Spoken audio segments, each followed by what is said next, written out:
Mantan Bupati Langkat periode 2009-2014 dan 2014-2019, Ngosesa Stepu meninggal dunia Sabtu 27 September 2025 pada malam hari dan dimakamkan di sekitar kediamannya.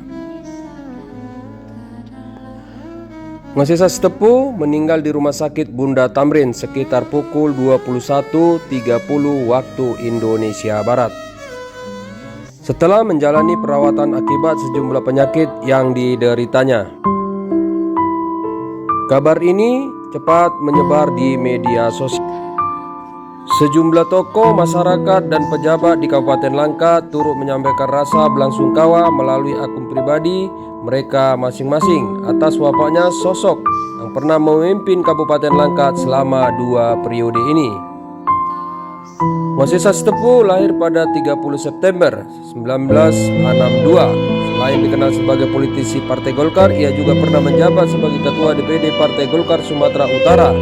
Di luar dunia politik, Ngosesa pengusaha di berbagai bidang, mulai dari perkebunan kelapa sawit, SPBU hingga rumah sakit.